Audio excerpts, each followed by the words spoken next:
Demak, bugungi mavzumiz kunlik reja tuzish haqida bo'ladi. Bu narsa nima uchun kerak?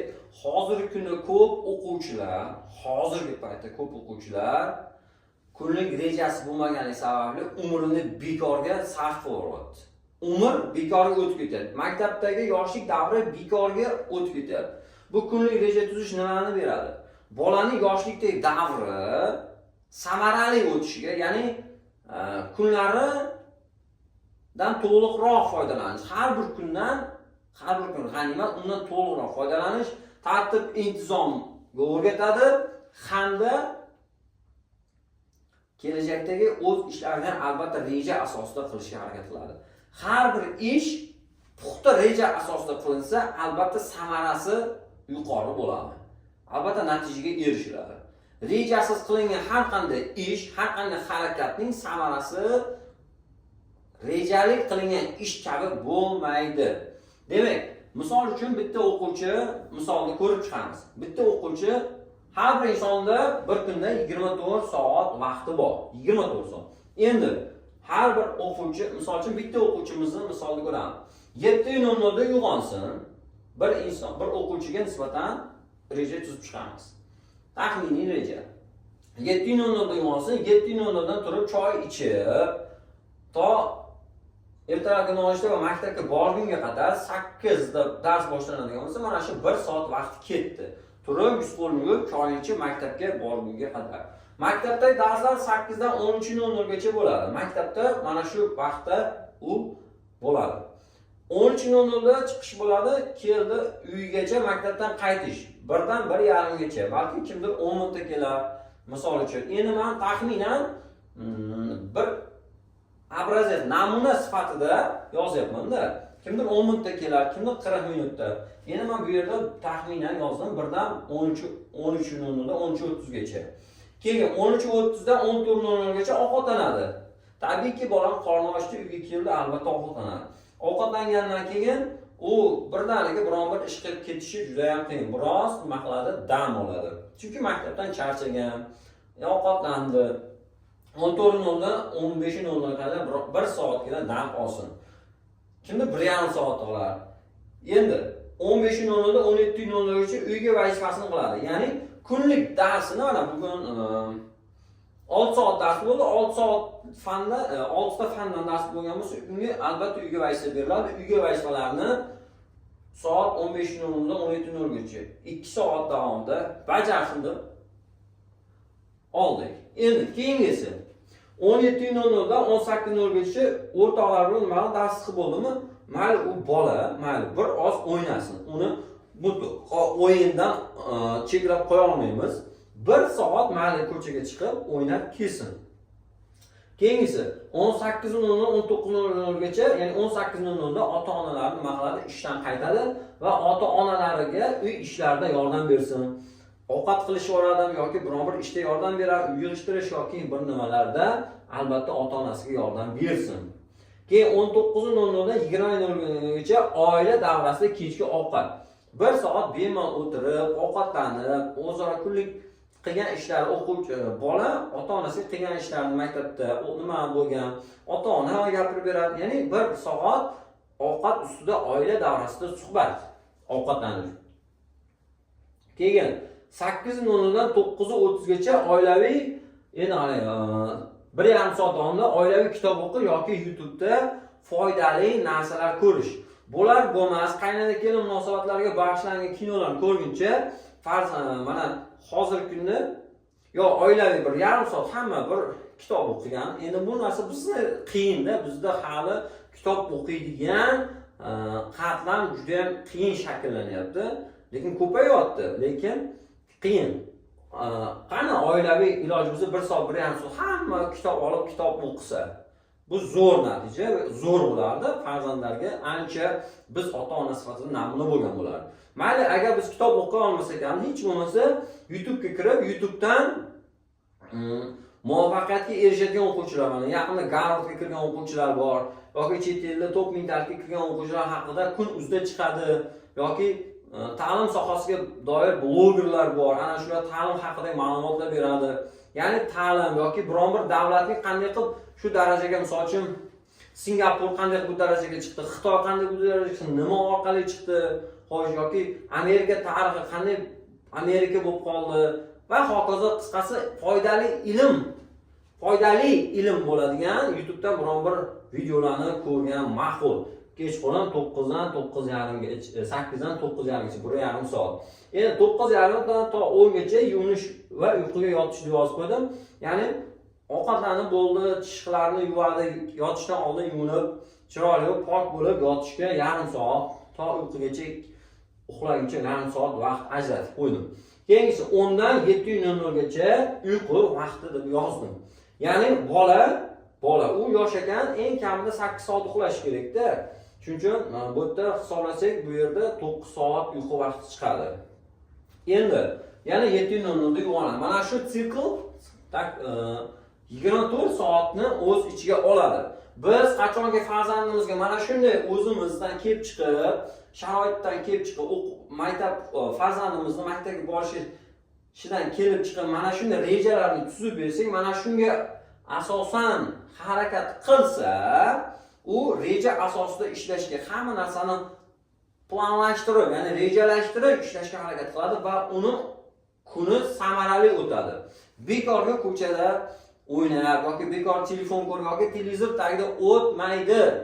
Farzandimiz har bir kunidan to'liq foydalangan bo'ladi. Chunki hozirgi kunda mana shunaqa reja asosida yashamayotgan o'quvchilardan o'qimaydiganlar, betayinlar, jinoyatchilar kelib chiqyapti. Shuning uchun albatta reja asosida bola o'qisa, yashasa, u o'zining hayotini ham reja asosida quradi va kelajakda bu ancha zo'r natija beradi. Endi keyingi slaydga o'tamiz. Vaqt shunday bir qimmat narsaki, lekin Alloh taolo tomonidan bizga berilgan, shunday qimmat narsaki, lekin biz uni qadriga yetmaymiz. Vaqt takrorlanmas ne'mat, bir bora beriladi-da. Misol uchun bolalikdagi 8 yosh, 10 yosh yoki 15 yoshlik davr qaytib kelmaydi. Mana bizni yoshdagilar, agar bolaligingga qaytsang, istagan ko'chadagi odam to'xtatib so'rang, agar normal holatdagi aqlan sog'lom inson bo'lsa, bolaligingga qaytganingni nima qilarding desa, yotib olib o'qigan bo'lardim, hozirda qiynalmayotgan bo'lardim, o'qigan bo'lardim deb aytadi. Istagan odamni to'xtatib so'rang. Shuning uchun yoshlikdagi berilgan vaqt hech qachon qaytarilmaydigan vaqtdir. Tugab borayotgan imkoniyat bu vaqt, yoshlikdagi vaqt, tugab borayotgan imkoniyat. To'g'ri, chunki tugab boryapti. 18-20 yoshga kirdi, agar oliy ta'limga kirmasa, ota-ona nima qiladi? Bolasini ishga kirgizib qo'yadi. Ya'ni ishlashga boshlaydi. Demak, bizni to tug'ilgandan to 18 yoki 20 yoshgacha bo'lgan vaqtimiz, 11-18 deb turadi, 18 yoshgacha bo'lgan vaqtimiz bu imkoniyat vaqti. Biz o'zimizni kashf qilishni, ilm olish uchun berilgan vaqt, imkoniyat vaqti. Bo'lib ham ilm olish uchun berilgan imkoniyat vaqti. Bu davrda 18 yoshgacha biz o'qimas ekanmiz, kelajakda albatta o'qimay o'ynab yurganlarimizni badalini og'ir mehnat bilan to'laymiz. Keyin tekinga beriladi va borligida qadrlanmaydigan narsa. Tekinligi va borligida qadriga yetmaymiz. Haqiqatan shunday. Kasal odam mana sog'lom yuradi, kasal bo'lib qoldi. Mayli tomog'i og'rib qolsa yoki gripp bo'lib qoldi deylik, yengilroq kasal bo'ldi. Sog'lig'ining qadriga yetadimi? O, sog'lom yurgan bir baxtli odam ekanman deb hisoblaydi. Yoshlikda ham shundayda, yoshlar, o'quvchi, yosh bolalar yoshlikda qadriga yetmaydi ular. Hech qachon yetmaydi. Chunki biz ham yoshligimizda yetmaganmiz. Chunki bizning aqlimiz yoshligimizda mana shu holatdagidaqa ishlamaydi-da. Nima oq, nima qora bilmaydi. Shuning uchun bolalarni vaqti qadriga yetmaydi ular. Aniq yetmaydi ular. Shuning uchun ularni nima qilishi, ota-ona bekorga berilmagan-ku. Ota-ona ana shuni tushuntirib, bolasiga kunlik reja tuzib bersa, albatta u vaqt qadriga yetib ulg'ayadi, lekin katta bo'lganda tushunmaydi. Mani ota-onam to'g'ri qilgan ekan, to'g'ri urishgan ekan, ko'chaga chiqarib olmagan ekan, bor yo'g'i 1 soatga vaqt bergan. Qolgan paytda kitob o'qigan, o'qib turgan ekan, uydagi ishlar qilib turgan ekan, to'g'ri qilgan ekan tarbiyada, men norozi bo'lgan ekanman deb keyin tushunib yetadi. Lekin u davrda endi u 20 yoshdan oshib ketgan bo'ladi. Vaqt bu pul, bu umr. Mana misol uchun vaqt, mana ota-onalar ertalab 8 dan kechqurun 5 ga qadar ishlaydi. Bir zavod, fabrika, korxonada deylik. Ana shu vaqtga nima qiladi? Kunlik pul to'laydimi? Bir oylik chiqsa, o'sha kuniga bo'lsa, soatiga bo'lsa, ya'ni 1 soati qanchadir pul bo'ladi. Ya'ni 1 soat umringiz qanchadir summada. To'g'rimi? 1 soat umringiz qanchadir summa. Ya'ni yoshlikdagi vaqt ham ana shu pul bu. U ham qanchadir pul, faqat pul topmaydi, lekin ana shu yoshlikda olinayotgan qanchalik yoshlikda berilgan 18 yillik umrni to'g'ri foydalanib, to'g'ri mehnat qilinsa, kelajakda shunchalik ko'p nima qiladi? Daromadli kasb egasi bo'lishligi mumkin. Keyin vaqtni behuda sarflaganni savol javobi bor. Bu dunyoda hech kim savol javob qilmasligi mumkin. Yoshligingni nimaga o'tkazding deb. Chunki sizning hayotingiz yoki sizning farzandingiz hayoti hech kimga qiziq emas. Lekin yoshlikda yallo tarallo qilgan o'quvchilar katta bo'lganida og'ir mehnat qilishga majbur bo'ladi. Bu dunyodagi o'sha savol javobi o'sha. Ya'ni bu dunyodagi yosh vaqtga qilingan munosabat. Vaqtni isrof qilyaptimi, vaqtni behuda o'tkazyaptimi? Yoshlik katta bo'lgandan keyin, voyaga yetgandan keyin albatta og'ir mehnat qilib, ana shu vaqtni qadriga yetmaganligining badalini to'laydi. Endi bir kitobda o'qib qoldim. Aytayaptiki, bir kitobda maktabda bir kitobni ochganimda ichidan chiqib qoldi-da. Qanday biroz shunchaki ochuvdim. O'quvchilarga o'qib berdim. Zo'r jumla yozgan ekan. Yoshlikdagi inson vafot etganda qiyomat kuni butun umridan so'ralar ekan. Mana misol uchun 100 yil yashasa, 100 yil umridan so'ralar ekan. Lekin yoshlikdagi davridan ham alohida so'ralar ekan. Ya'ni yoshlikdagi davringni nimaga sarflading? Ya'ni vaqtingni nimaga sarflading?